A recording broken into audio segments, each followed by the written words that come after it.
नमस्कार सलाम, मैं हूं राशिद अहमद खान।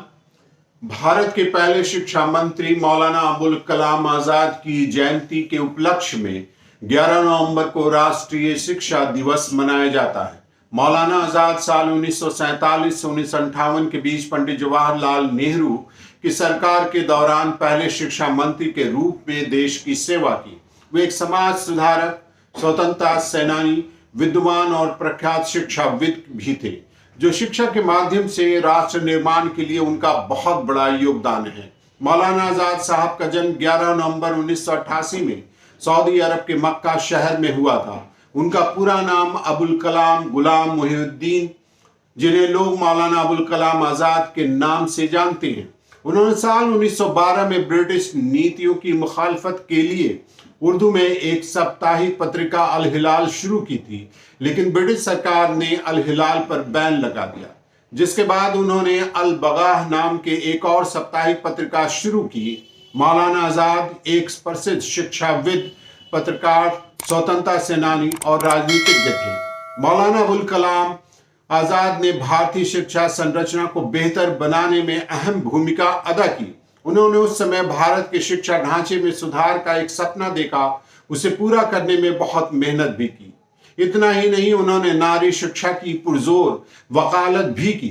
आज के समय में मौजूदा आधुनिक शिक्षा प्रणाली को लाने के लिए श्रेय भी उनको जाता है। बतौर शिक्षा मंत्री उनके कार्यकाल में देश के पहला IIT, IISc, वैज्ञानिक और प्रौद्योगिक अनुसंधान परिषद CSIR, भारतीय सांस्कृतिक संबंध परिषद ICCR, school of planning and architect के विश्वविद्यालय अनुदान आयोग UGC की स्थापना हुई।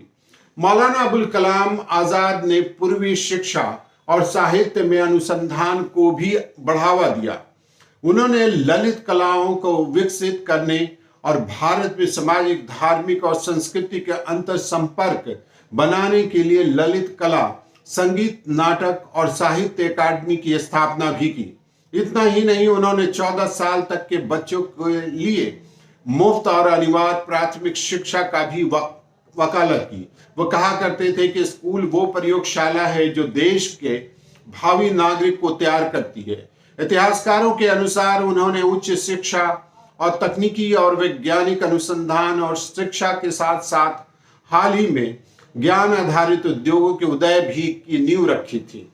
आखिरकार 22 फरवरी 1958 को 69 वर्ष की आयु में उनका निधन हो गया।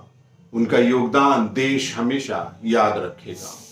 आपको हमारी खबर कैसी लगी, आप हमें कमेंट्स करके जरूर बताइएगा। अगर अभी अभी आप हमारे चैनल से जुड़े हैं, हमारे चैनल को सब्सक्राइब कीजिएगा, बेल आइकन जरूर दबाइएगा ताकि हमारी खबर सबसे पहले आप तक पहुंचे। शुक्रिया।